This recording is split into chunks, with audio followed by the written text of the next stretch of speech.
قرآن مجید میں 5 جگہ اللہ کے حق کے بعد فوراً والدین کا حق ہے. وَقَضَىٰ رَبُّكَ أَلَّا تَعْبُدُوا إِلَّا إِيَّاهُ وَبِالْوَالِدَيْنِ إِحْسَانًا. تیرے رب نے فیصلہ کر دیا ہے کہ اس کے سوا کسی کی بندگی نہیں کرو گے اور والدین کے ساتھ نیک سلوک کرو گے. اللہ کے حکم کے بعد، اللہ کے حق کے بعد والدین کا حق ہے. سورہ لقمان میں انشکر لی ولوالدیک، شکر ادا کرو میرا بھی اور اپنے والدین کا بھی. اور سورہ بنی اسرائیل میں تو کیا تفصیل آئی ہے. اما یبلغن عندک الکبر احدہما او کلاہما فلا تقل لہما اف ولا تنہرہما وقل لہما قولا کریما واخفض لہما جناح الذل من الرحمۃ وقل رب ارحمہما کما ربیانی صغیرا. اگر تمہارے والدین میں سے ایک یا دونوں تمہارے پاس بڑھاپے کی عمر کو پہنچ ہی جائیں، انہیں کبھی اف تک نہ کہنا، دل نہ توڑنا ان کا، چھاتی چوڑی کر کے بات نہ کرنا، ان سے کندھے جھکا کر بات کرنا، ادب سے گفتگو کرنا. قل لہما قولا کریما واخفض لہما جناح الذل من الرحمہ، اپنے کندھوں کو جھکا کر رکھنا. اور پھر کہنا، اللہ سے دعا کرنا، رب ارحمہما کما ربیانی صغیرا، پروردگار میرے ان والدین پر رحم فرمائیو جیسے کہ انہوں نے مجھے پالا تھا جبکہ میں چھوٹا سا تھا. تو خاندان کے نظام کو مستحکم کرنے کے لیے 3 ڈائمنشنز ہیں. جیسے ایک کمرہ ہے، چوڑائی ہے، لمبائی ہے، اونچائی ہے. پہلے تو شوہر اور بیوی کے درمیان بانڈ آف لو. اب یہ شوہر اور بیوی پیرنٹس بن گئے ہیں، والدین بن گئے، اولاد آ گئی.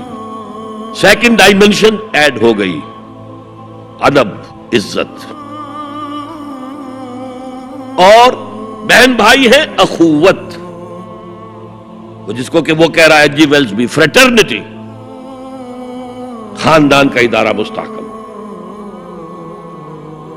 یہاں ایک نقطہ اور بیان کر دوں. لیگل لیول پر بیوی کے حقوق کم ہیں، شوہر کے زیادہ ہیں. الرجال قوامون علی النساء، سیدھی سیدھی بات ہے اور ہمیں ڈٹ کر کہنا چاہیے. یہ اس سے زیادہ معقول بات کوئی نہیں ہے. کسی ادارے کے 2 سربراہ برابر کے اختیارات والے نہیں ہو سکتے. لیکن اخلاقی طور پر جو ماں کا حصہ ہے، باپ کا حصہ اس سے 1/3 ہے.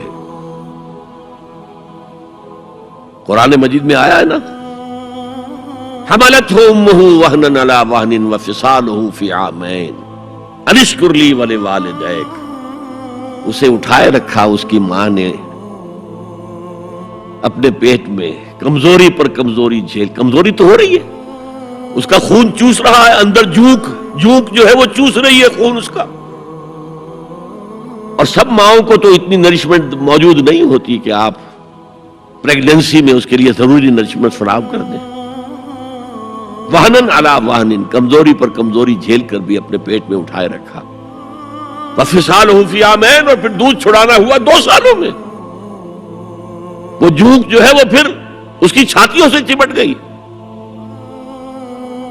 لہذا اس کا حق 3 گنا زیادہ ہے باپ سے. ایک صحابی حضور سے پوچھتے ہیں، حضور میرے حسن سلوک کا اولین مستحق کون ہے؟ فرمایا تمہاری والدہ. پھر پوچھا ان کے بعد کون؟ پھر کہا تمہاری والدہ. پھر پوچھا ان کے بعد کون؟ پھر کہا تمہاری والدہ. پھر پوچھا ان کے بعد کون؟ تو کہا تمہارے والد.